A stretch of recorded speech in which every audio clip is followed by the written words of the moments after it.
Bonsoir à toutes et à tous. Nous continuons le vendredi saint la célébration que nous avions commencée hier soir.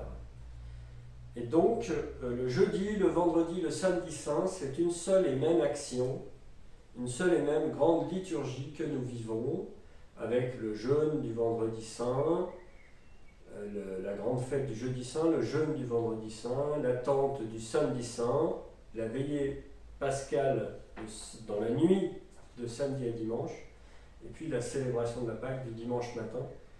Mais dans le 3 jours, jeudi, vendredi et samedi saint, eh bien, nous sommes dans la même action que nous continuons maintenant. Il y aura 3 temps dans cette célébration. Tout d'abord, la liturgie de la parole qui sera très développée, qui est particulièrement développée avec une très grande prière universelle. Ensuite, nous aurons la vénération de la croix, qui fait mémoire de la mort du Christ sur la croix. Et puis la liturgie eucharistique, car même au jour de la croix, le Christ continue de se donner pour notre vie, pour notre salut.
Seigneur, nous savons que tu aimes sans mesure, toi qui n'as pas refusé ton propre Fils, mais qui l'as livré pour sauver tous les hommes. Aujourd'hui encore, montre-nous ton amour. Nous voulons suivre le Christ qui marche librement vers sa mort. Soutiens-nous comme tu l'as soutenu, et sanctifie-nous dans le mystère de sa Pâque, lui qui règne pour les siècles des siècles. Amen. Lecture du livre du prophète Isaïe. Mon serviteur réussira, dit le Seigneur. Il montera, il s'élèvera, il sera exalté. La multitude avait été consternée en le voyant, car il était si défiguré qu'il ne ressemblait plus à un homme. Il n'avait plus l'apparence d'un fils d'homme. Il étonnera de même une multitude de nations. Devant lui, les rois resteront bouche bée, car ils verront ce que jamais on ne leur avait dit. Ils découvriront ce dont ils n'avaient jamais entendu parler. Qui aurait cru ce que nous avons entendu ? Le bras puissant du Seigneur, à qui s'est-il révélé ? Devant lui, le serviteur a poussé comme une plante chétive, une racine dans une terre aride. Il était sans apparence ni beauté qui attire nos regards. Son aspect n'avait rien pour nous plaire. méprisé, abandonné des hommes, homme de douleur, familier de la souffrance. Il était pareil à celui devant qui on se voile la face. Et nous l'avons méprisé, compté pour rien. En fait, c'était nos souffrances qu'il portait, nos douleurs dont il était chargé. Et nous pensions qu'il était frappé, meurtri par Dieu, humilié. Or c'est à cause de nos révoltes qu'il a été transpercé, à cause de nos fautes qu'il a été broyé. Le châtiment qui nous donne la paix a pesé sur lui. Par ses blessures, nous sommes guéris. Nous étions tous errants comme des brebis, chacun suivait son propre chemin. Mais le Seigneur a fait retomber sur lui nos fautes à nous tous. Maltraité, il s'humilie, il n'ouvre pas la bouche. Comme un agneau conduit à l'abattoir, comme une brebis muette devant les tondeurs, il n'ouvre pas la bouche. Arrêté, puis jugé, il a été supprimé. Qui donc s'est inquiété de son sort? Il a été retranché de la terre des vivants, frappé à mort pour les révoltes de son peuple. On a placé sa tombe avec les méchants, son tombeau avec les riches.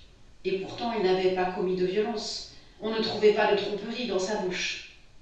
Broyé par la souffrance, il a plu au Seigneur.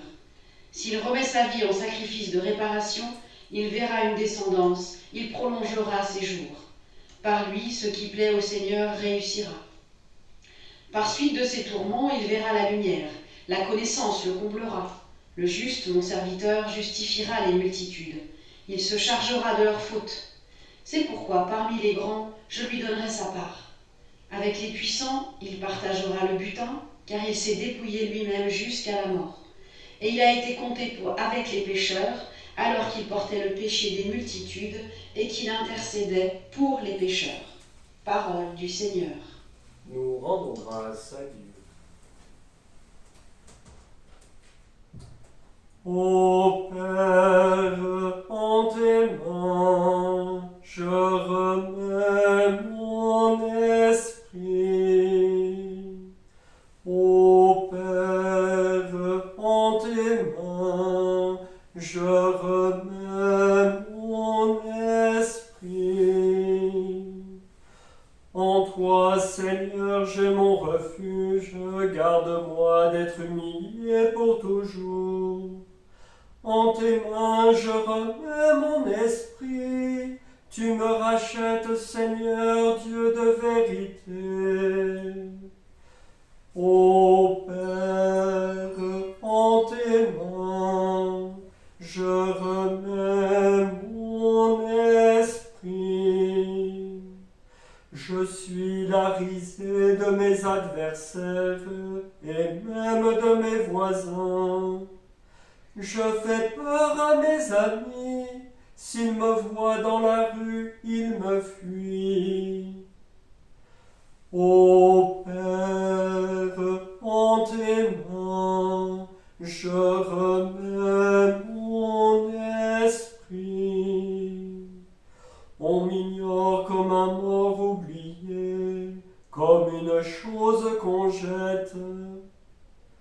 J'entends les calomnies de la foule, ils s'accordent pour m'ôter la vie. Ô Père, en tes mains, je remets mon esprit. Moi je suis sûr de toi, Seigneur, je dis tu es mon Dieu. Mes jours sont dans ta main, délivre-moi des mains hostiles qui s'acharnent. Ô Père, dans tes mains, je remets mon esprit. Sur ton serviteur que s'illumine ta face, sauve-moi par ton amour. Soyez forts, prenez courage, vous tous qui espérez le Seigneur.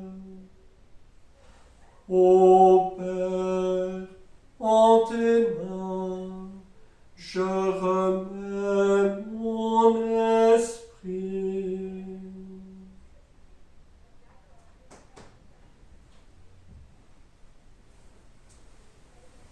Lecture de la lettre aux Hébreux.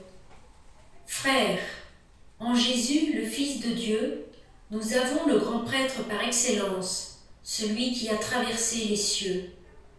Tenons donc ferme l'affirmation de notre foi. En effet, nous n'avons pas un grand prêtre incapable de compatir à nos faiblesses, mais un grand prêtre éprouvé en toutes choses, à notre ressemblance, excepté le péché. Avançons-nous donc avec assurance vers le trône de la grâce, pour obtenir miséricorde et recevoir en temps voulu la grâce de son secours. Le Christ, pendant les jours de sa vie dans la chair, offrit avec un grand cri et dans les larmes des prières et des supplications à Dieu qui pouvait le sauver de la mort. Et il fut exaucé en raison de son grand respect. Bien qu'il soit le Fils, il a pris par ses souffrances l'obéissance et, conduit à sa perfection, il est devenu pour tous ceux qui lui obéissent la cause du salut éternel. Parole du Seigneur. Nous rendons grâce à Dieu.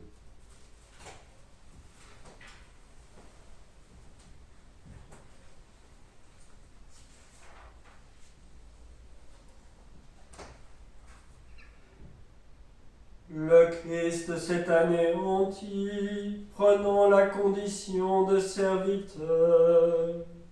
Le Christ s'est anéanti, prenant la condition de serviteur. Pour nous, le Christ est devenu obéissant jusqu'à la mort et la mort de la croix. C'est pourquoi Dieu l'a exalté. Il l'a doté du nom qui est au-dessus de tout nom. Le Christ s'est anéanti, prenant la condition de serviteur. La passion de notre Seigneur Jésus-Christ selon saint Jean.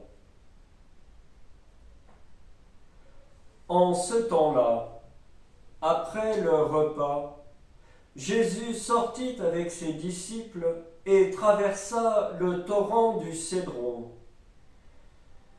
Il y avait là un jardin dans lequel il entra avec ses disciples. Judas, qui le livrait, connaissait l'endroit lui aussi, car Jésus et ses disciples s'y étaient souvent réunis. Judas, avec un détachement de soldats, ainsi que des gardes envoyés par les grands prêtres et les pharisiens, arrivent à cet endroit.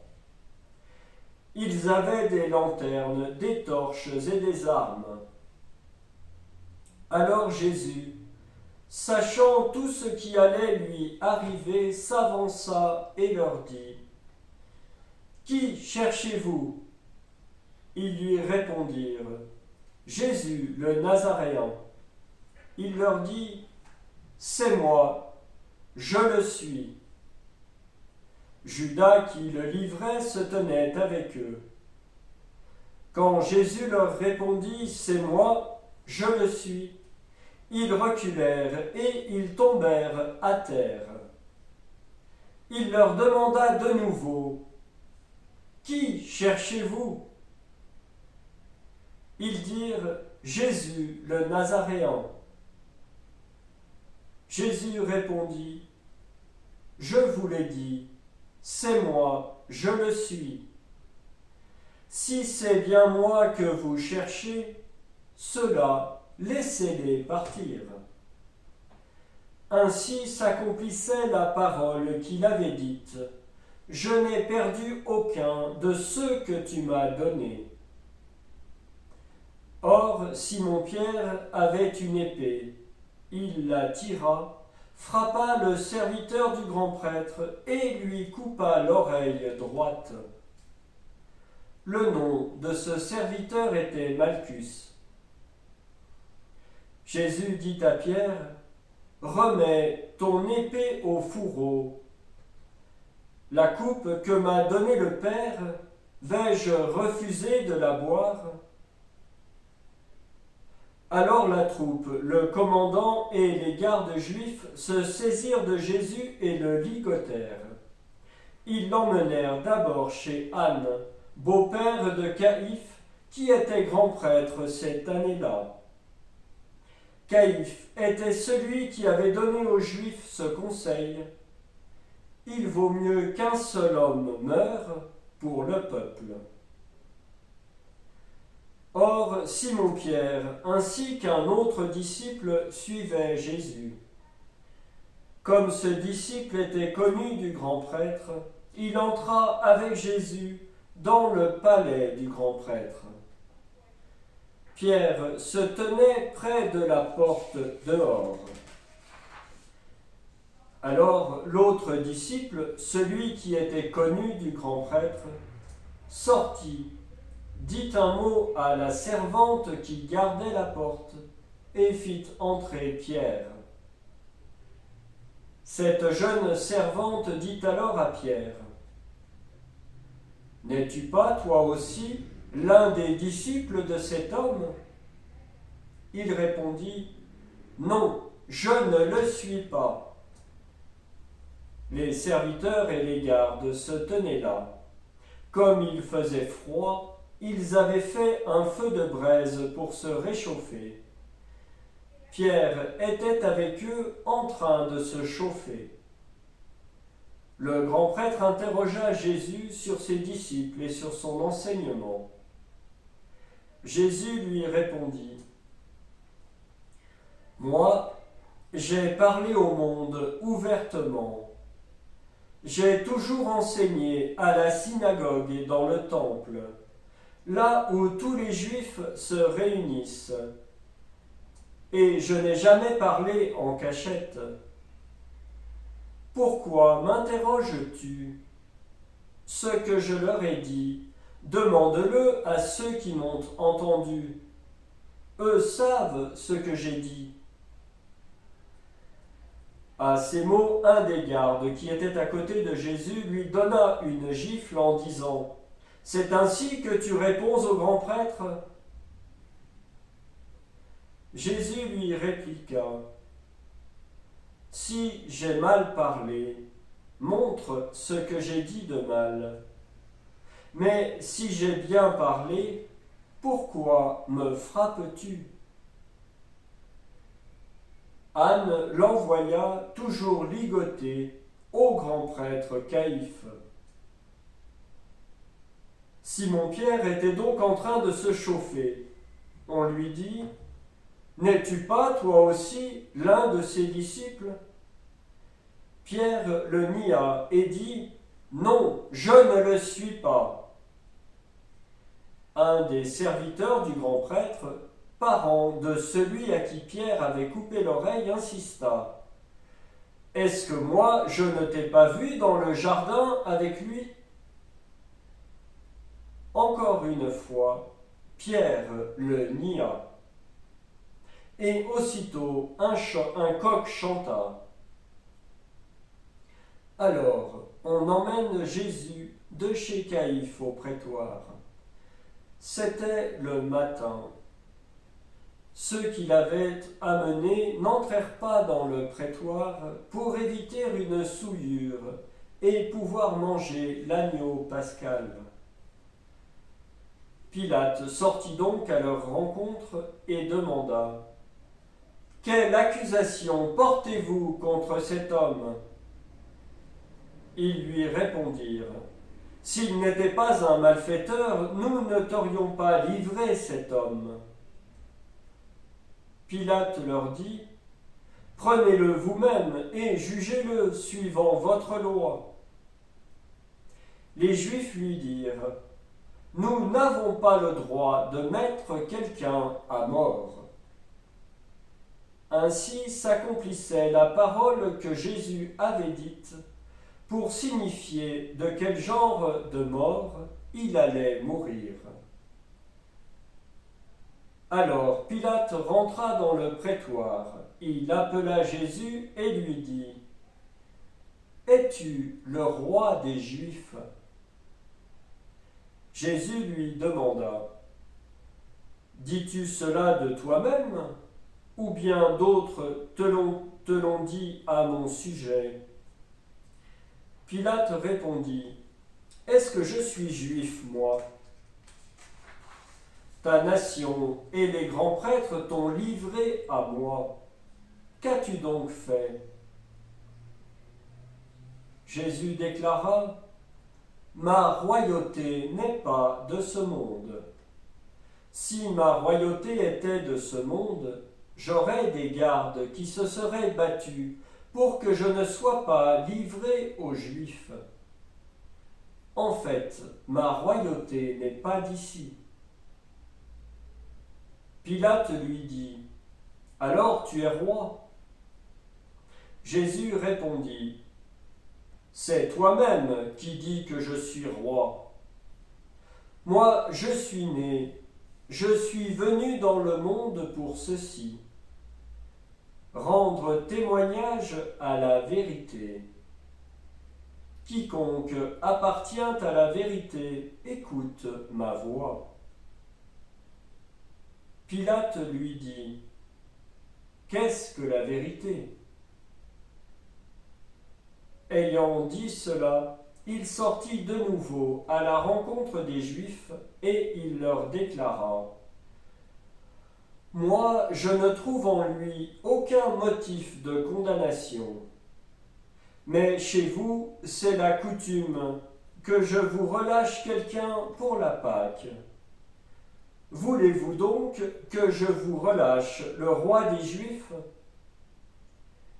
Alors ils répliquèrent en criant, pas lui, mais Barabbas. Or, ce Barabbas était un bandit. Alors Pilate fit saisir Jésus pour qu'il soit flagellé. Les soldats tressèrent avec des épines une couronne qu'ils lui posèrent sur la tête. Puis ils le revêtirent d'un manteau pourpre. Ils s'avançaient vers lui et ils disaient « Salut à toi, roi des Juifs !» Et ils le giflaient.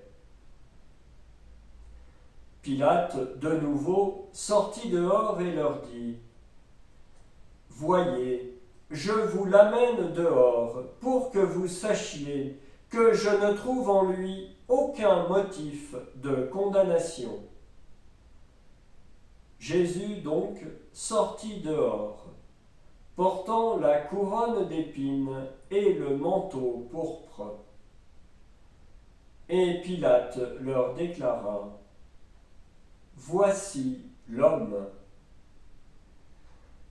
Quand ils le virent, les grands prêtres et les gardes se mirent à crier, « Crucifie-le, crucifie-le » Pilate leur dit, « Prenez-le vous-même et crucifiez-le. Moi, je ne trouve en lui aucun motif de condamnation. » Ils lui répondirent, « Nous avons une loi, et suivant la loi, il doit mourir, parce qu'il s'est fait fils de Dieu. » Quand Pilate entendit ces paroles, il redoubla de crainte. Il rentra dans le prétoire et dit à Jésus, « D'où es-tu » Jésus ne lui fit aucune réponse. Pilate lui dit alors, « Tu refuses de me parler à moi ? Ne sais-tu pas que j'ai pouvoir de te relâcher et pouvoir de te crucifier ?»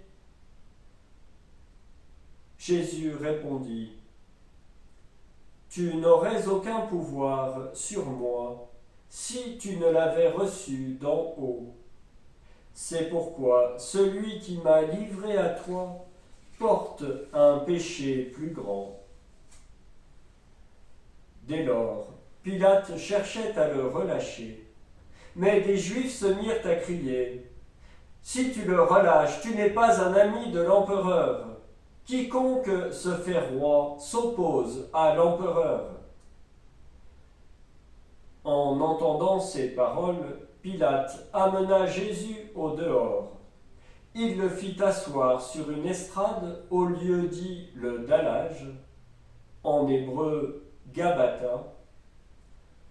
C'était le jour de la préparation de la Pâque, vers la 6e heure, environ midi.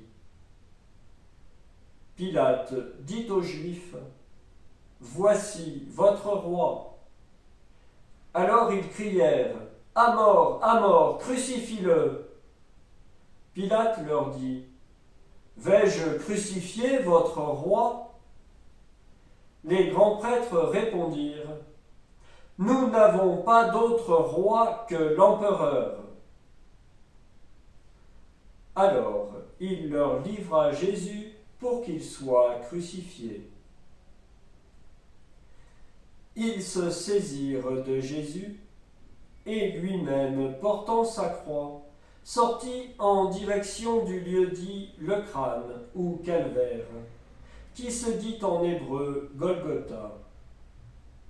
C'est là qu'ils le crucifièrent et 2 autres avec lui, un de chaque côté et Jésus au milieu. Pilate avait rédigé un écriteau qu'il fit placer sur la croix. Il était écrit « Jésus le Nazaréen, roi des Juifs ». Beaucoup de Juifs lurent cet écriteau parce que l'endroit où l'on avait crucifié Jésus était proche de la ville et que c'était écrit en hébreu, en latin et en grec. Alors les grands prêtres des Juifs dirent à Pilate, « N'écris pas roi des Juifs, mais cet homme a dit, je suis le roi des Juifs. » Pilate répondit, « Ce que j'ai écrit, je l'ai écrit. » Quand les soldats eurent crucifié Jésus, ils prirent ses habits. Ils en firent 4 parts, une pour chaque soldat. Ils prirent aussi la tunique. C'était une tunique sans couture, tissée tout d'une pièce de haut en bas. Alors ils se dirent entre eux, « Ne la déchirons pas, désignons par le sort celui qui l'aura. » Ainsi s'accomplissait la parole de l'Écriture. Ils se sont partagés mes habits, ils ont tiré au sort mon vêtement. C'est bien ce que firent les soldats. Or, près de la croix de Jésus se tenait sa mère, et la sœur de sa mère, Marie, femme de Cléophas, et Marie-Madeleine.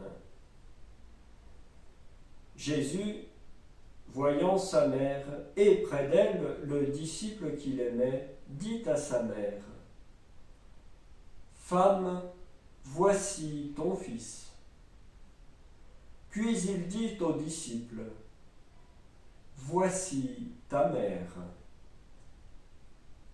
Et à partir de cette heure-là, le disciple l'a pris chez lui. Après cela, sachant que tout désormais était achevé, pour que l'Écriture s'accomplisse jusqu'au bout, Jésus dit, « J'ai soif. » Il y avait là un récipient plein d'une boisson vinaigrée. On fixa donc une éponge remplie de ce vinaigre à une branche d'hysope, et on l'approcha de sa bouche. Quand il eut pris le vinaigre, Jésus dit, « Tout est accompli. » Puis, inclinant la tête, il remit l'esprit.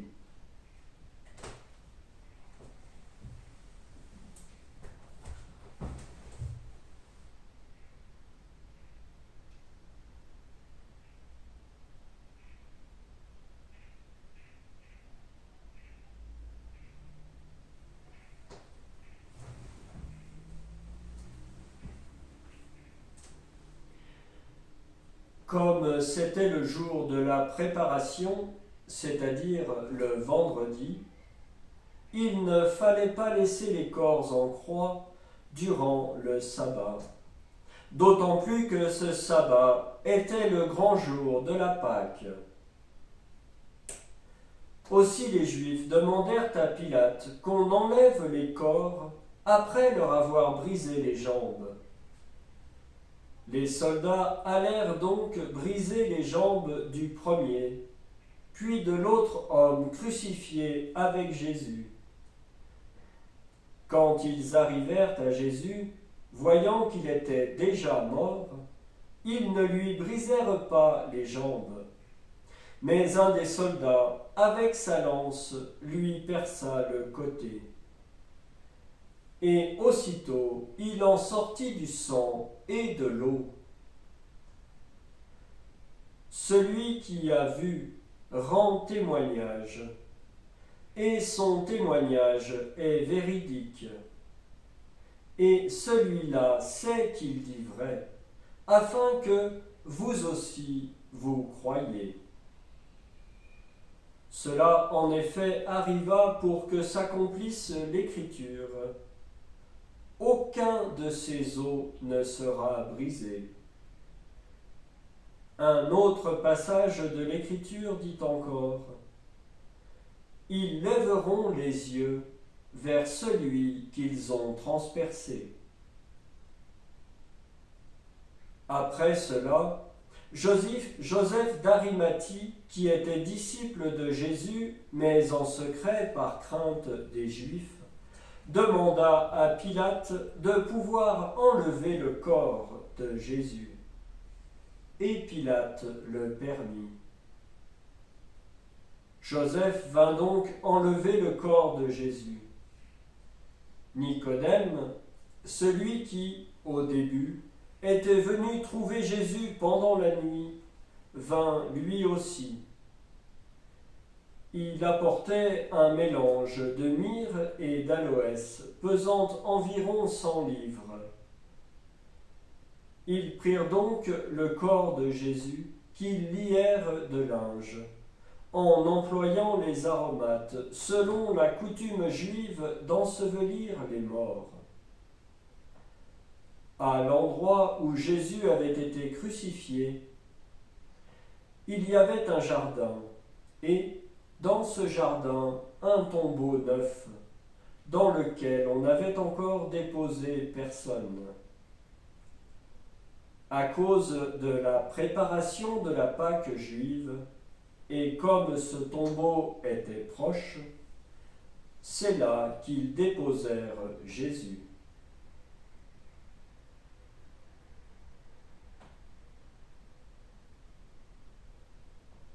Acclamons la parole de Dieu.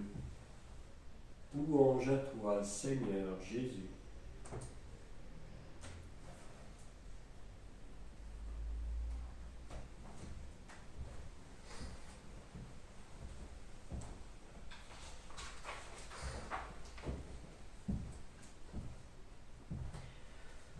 Dans l'office des lectures du vendredi, on trouve cette phrase dans l'hymne d'ouverture de cet office.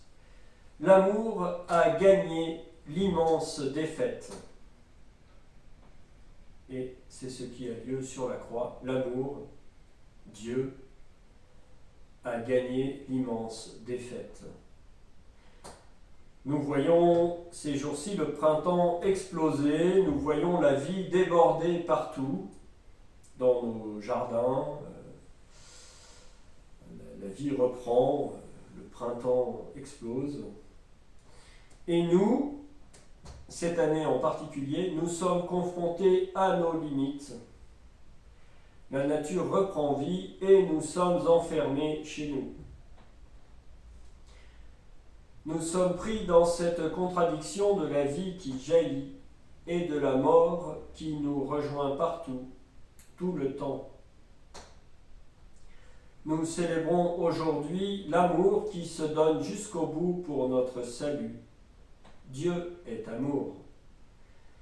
C'est donc Dieu qui, en Jésus, se donne jusqu'au bout. Dieu se donne jusqu'au bout, car il n'a jamais cessé de se donner. Jésus, durant toute sa vie, est offert aux hommes, ses frères. Depuis la naissance dans la mangeoire, il est toujours offert aux hommes pour leur salut. Au moment de Noël, pour les enfants, je rappelle souvent que Jésus est le signe de salut de la part de Dieu. C'est-à-dire un signe extérieur, un signe visible, comme si Dieu nous disait « Salut, je suis là ». C'est ce qui se passe dans ce signe de cet enfant emmailloté, couché dans une mangeoire, et donc déjà donné à manger. La mangeoire, c'est vraiment le signe de Jésus donné en nourriture, déjà dans la nativité. Et il est signe du salut que Dieu nous donne, de cette indication de Dieu qu'il est avec nous. Il se donne, et il se donne gratuitement. Même sans mal dans le monde, il est offert. Il est signe de Dieu pour les hommes. Jésus est vraiment celui qui vient nous dire que Dieu est complètement avec les hommes, quoi qu'il en soit du mal qui règne dans le monde. Aujourd'hui encore, sur la croix, il est signe de Dieu pour les hommes. Nous participons à sa mort parce que nous sommes complices du péché. Là-dessus, il n'y a aucun doute. Mais même sans cela, Jésus, offert aux hommes, nous rejoint par sa mort. Il vit pleinement sa vie d'homme. Il tient de l'homme, de l'humanité, jusqu'à la mort physique. Dans la mort, comme tout homme, il se donne jusqu'au bout. Et il vit sa mort jusqu'au bout. Jésus ne laisse pas l'humanité en cours de route. Il ne nous abandonne pas dans ce passage. Et il nous invite à le suivre aussi jusque-là, dans le courage de vivre vraiment la mort. Et on peut penser que dans cette situation que vit le monde aujourd'hui, il y a cette crainte, cette crainte de la mort et cette volonté de ne pas mourir. Notre horizon de vie qui va jusqu'à 100 ans, on dit aussi que les jeunes qui naissent aujourd'hui, ou ceux qui sont nés maintenant il y a 10 ou 15 ans, ils ont une espérance de vie jusqu'à 115 ou 120 ans. Mais voilà, est-ce que c'est notre horizon ? Ou est-ce que notre horizon, c'est la vie éternelle avec Dieu ? Nous accompagnons des mourants et nous voyons comment ils vivent jusqu'à leur mort. Et cette année, j'ai vraiment eu des expériences de mort qui étaient des accomplissements de la vie des personnes. Mourir dans la prière, proche des leurs. En Christ, ils sont vivants jusqu'au bout. Nous en avons eu des exemples donc cette année. Le dernier étant Louis Desbaux, enterré cet après-midi même, à l'heure du chemin de croix, et qui a vécu toute sa vie voilà, dans la foi et qui a visiblement vraiment vécu sa mort. Cela ne nous dit pas le sens de la vie et de la mort, mais cela nous redit à quel point le Seigneur est avec nous d'un bout à l'autre. Il est avec nous d'un bout à l'autre de notre vie, à travers le passage de la mort physique, pour nous relever.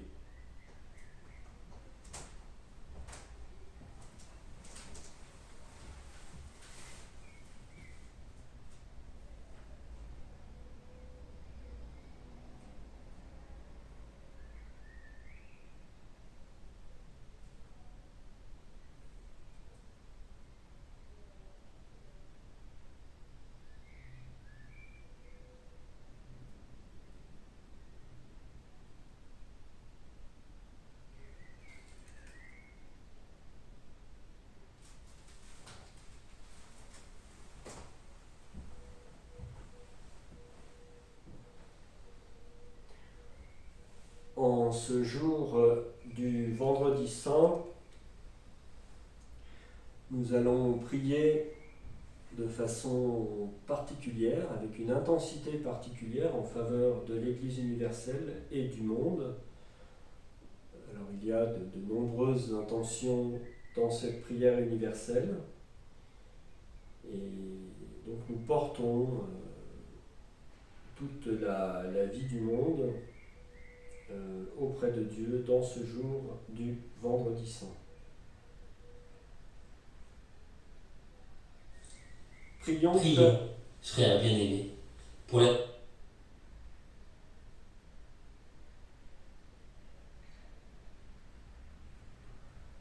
Sainte Église de Dieu.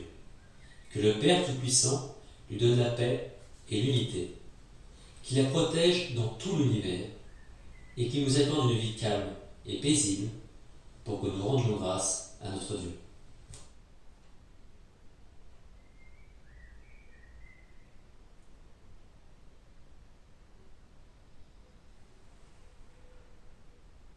Dieu éternel et tout-puissant, dans le Christ tu as révélé ta gloire à tous les peuples.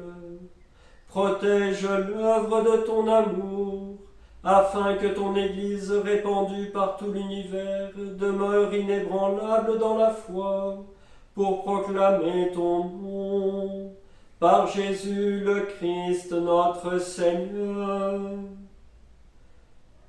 Amen.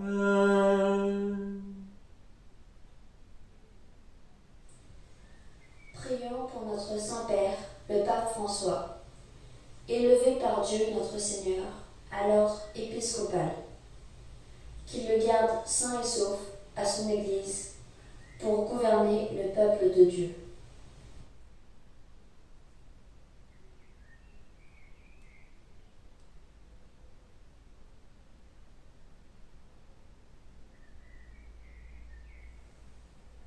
Dieu éternel et tout-puissant, dont la sagesse organise toutes choses, daigne écouter notre prière. Protège avec amour le pape que tu as choisi, afin que, sous la conduite de ce pasteur, le peuple chrétien que tu gouvernes progresse toujours dans la foi. Par Jésus le Christ notre Seigneur. Amen. Prions pour notre administrateur apostolique Michel et pour les évêques auxiliaires Patrick et Emmanuel.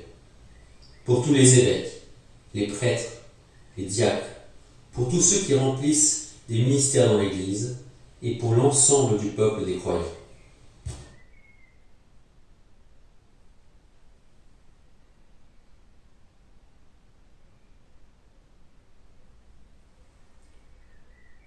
Dieu éternel et tout-puissant, dont l'Esprit sanctifie et gouverne le corps entier de l'Église, exauce les prières que nous t'adressons pour tous les ordres de fidèles qui la composent.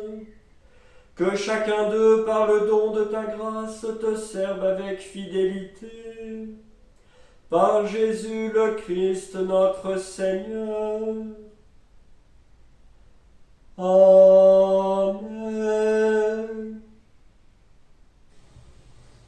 Prions pour les catéchumènes. Que Dieu, notre Seigneur, ouvre leur intelligence et leur cœur, et les accueille dans sa miséricorde. Après avoir reçu le pardon de tous leurs péchés, par le bain de la naissance nouvelle, qu'ils soient incorporés à notre Seigneur Jésus.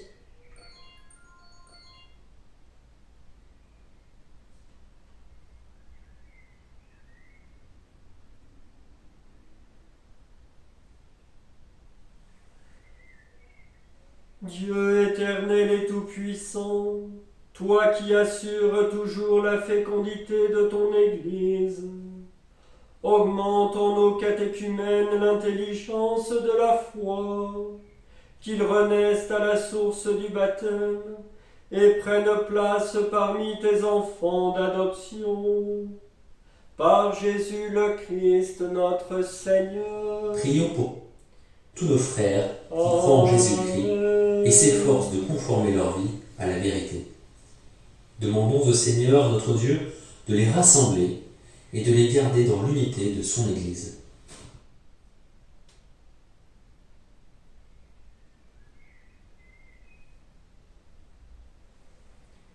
Dieu éternel et tout-puissant, toi qui rassembles ce qui est dispersé et qui fais l'unité de ce que tu rassembles, regarde avec amour l'Église de ton Fils. Nous te prions d'unir dans la totalité de la foi et par le lien de la charité tous les hommes qu'un seul baptême a consacrés, par Jésus le Christ notre Seigneur. Amen.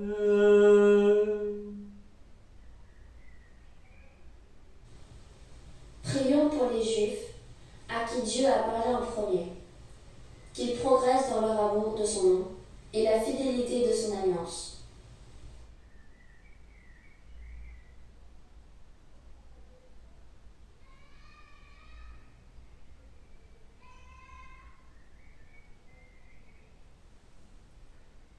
Dieu éternel et tout-puissant, toi qui as choisi Abraham et sa descendance pour en faire les fils de ta promesse, conduis à la plénitude de la rédemption le premier peuple de l'Alliance, comme ton Église t'en supplie, par Jésus le Christ notre Seigneur. Amen.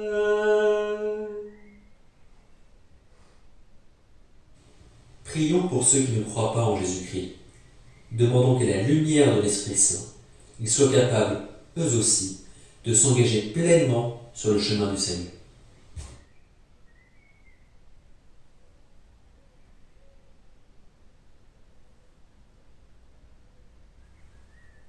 Dieu éternel et tout-puissant, donne à ceux qui ne croient pas au Christ d'aller sous ton regard avec un cœur sincère, afin de parvenir à la connaissance de la vérité.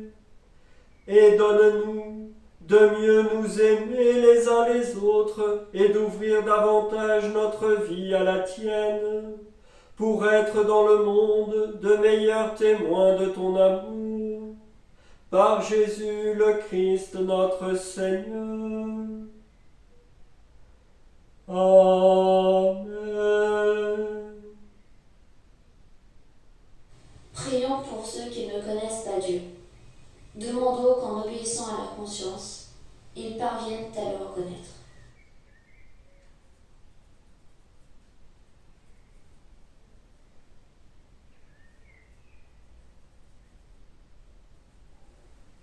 Dieu éternel et tout-puissant, toi qui as créé les hommes pour qu'ils te cherchent de tout leur cœur, et que leur cœur s'apaise en te trouvant, fais qu'au milieu des difficultés de ce monde, tous puissent discerner les signes de ta bonté et rencontrer des témoins de ton amour, qu'ils aient le bonheur de te reconnaître, toi le seul vrai Dieu et le Père de tous les hommes, par Jésus le Christ notre Seigneur. Amen. Prions pour les chefs d'État et tous les responsables des affaires publiques. Que le Seigneur notre Dieu dirige leur esprit et leur cœur selon sa volonté, pour la paix et la liberté de tous.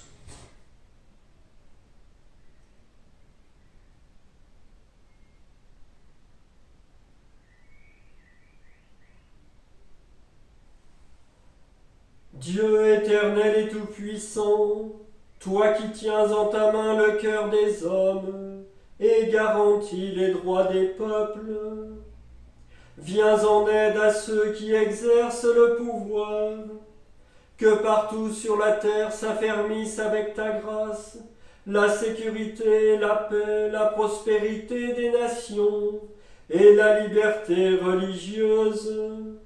Par Jésus le Christ notre Seigneur. Amen.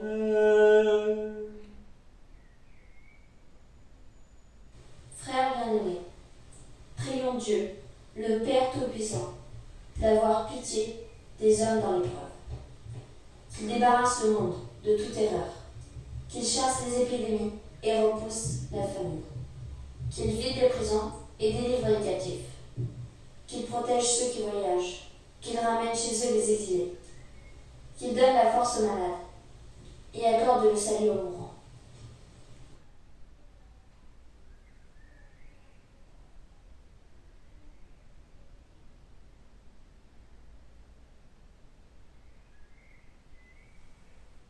Dieu éternel et tout-puissant, consolation des affligés, force de ceux qui peinent, entends les prières des hommes qui t'appellent, quelle que soit leur souffrance, qu'ils aient la joie de trouver dans leur détresse le secours de ta miséricorde, par Jésus le Christ notre Seigneur. Amen.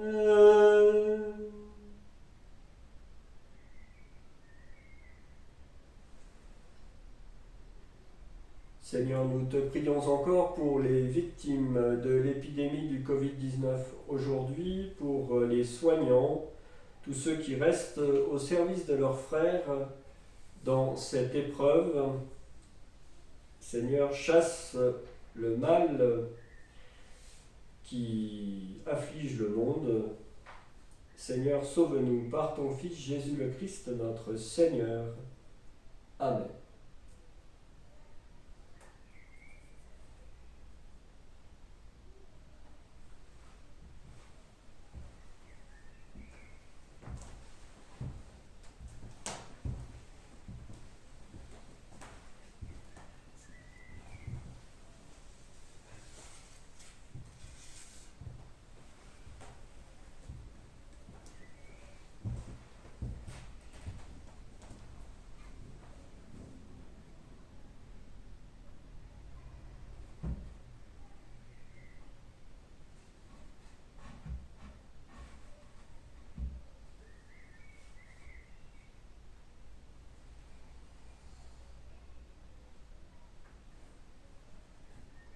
Voici le bois de la croix qui a porté le salut du monde.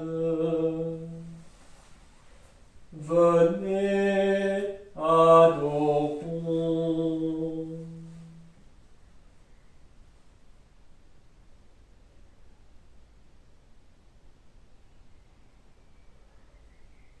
Voici le bois de la croix qui a porté le salut du monde. Venez, adorons.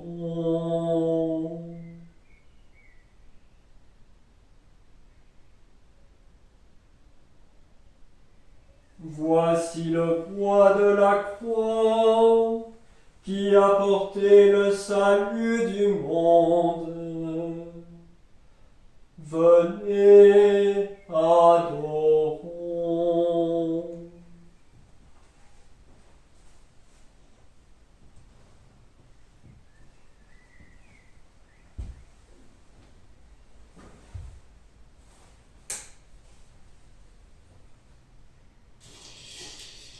Ô Dieu saint, ô Dieu fort, ô Dieu immortel, prends pitié de nous.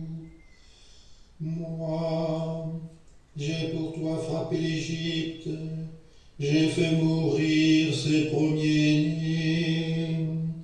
Toi, tu m'as livré flagellé. Ô Dieu saint, ô Dieu fort, ô Dieu immortel, prends pitié de nous.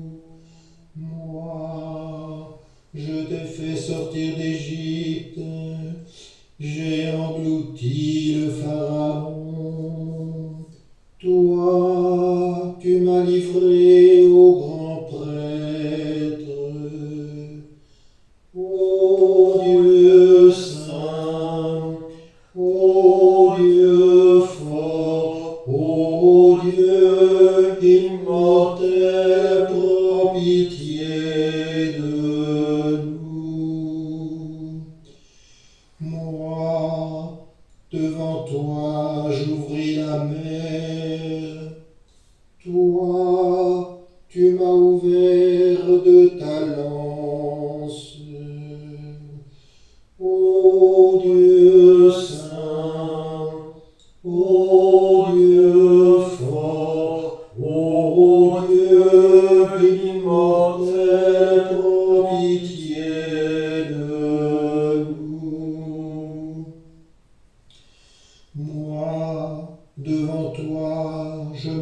s'enfonçait dans la colonne de nuée. Toi, tu m'as conduit à Pilate. Ô Dieu saint, ô Dieu fort, ô Dieu immortel, prends pitié de nous. Moi, j'ai veillé sur le désert et de la manne je t'ai nourri. Toi, tu m'as frappé, flagellé.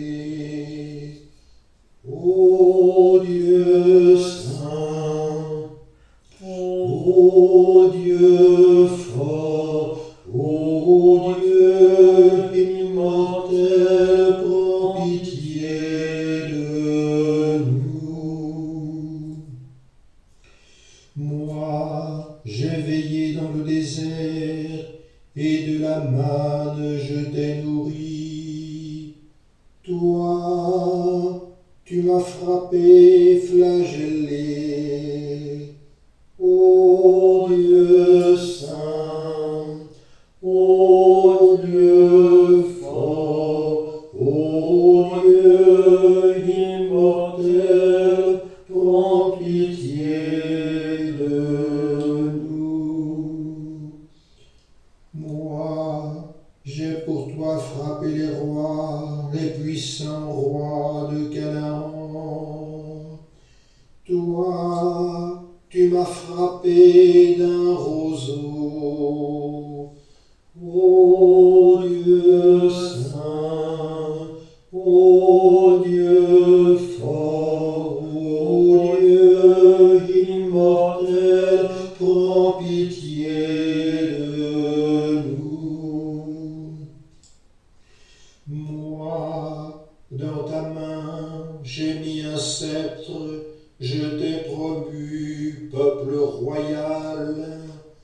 Toi, tu as placé sur ma tête la couronne d'épines. Ô Dieu saint, ô Dieu fort, ô Dieu immortel, prends pitié de nous. Moi, je t'ai exalté pour ma toute puissance. Toi, tu m'as perdu, tu m'as pendu au gibet de la croix. Ô Dieu saint, ô Dieu fort, ô Dieu immortel, prends pitié de nous. Ô mon peuple, que t'ai-je fait? Réponds-moi.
Comme nous l'avons appris du Sauveur, selon son commandement, nous osons dire: Notre Père, qui es aux cieux, que ton nom soit sanctifié, que ton règne vienne sur la terre comme au ciel. Donne-nous aujourd'hui notre pain de ce jour.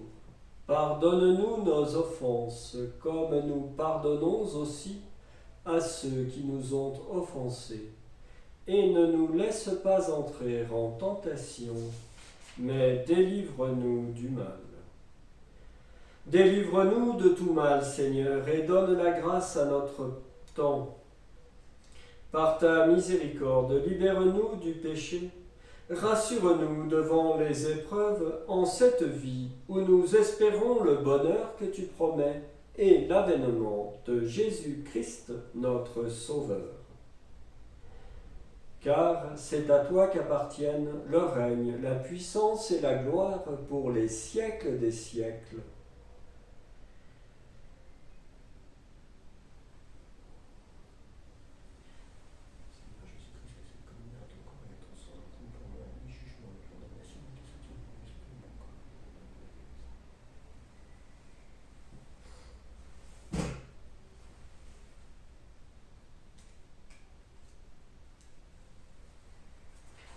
Heureux les invités au repas du Seigneur.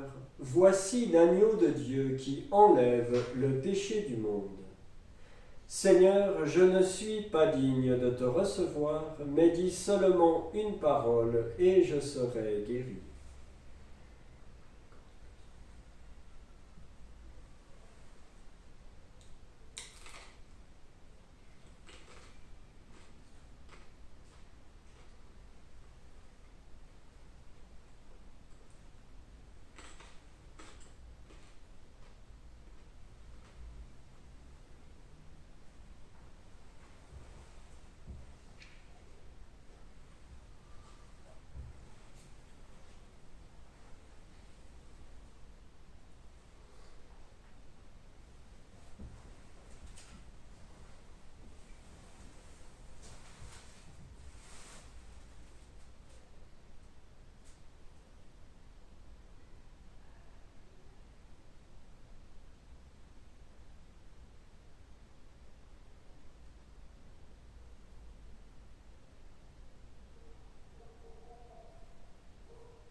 Prions le Seigneur. Dieu de puissance et de miséricorde, toi qui nous as renouvelés par la mort et la résurrection de ton Christ, entretiens en nous l'œuvre de ton amour. Que notre communion à ce mystère consacre notre vie à ton service, par Jésus le Christ notre Seigneur. Amen. Que ta bénédiction, Seigneur, descende en abondance sur ton peuple qui a célébré la mort de ton Fils, dans l'espérance de sa propre résurrection. Accorde-lui pardon et réconfort, augmente sa foi, assure son éternelle rédemption, par Jésus le Christ notre Seigneur. Amen.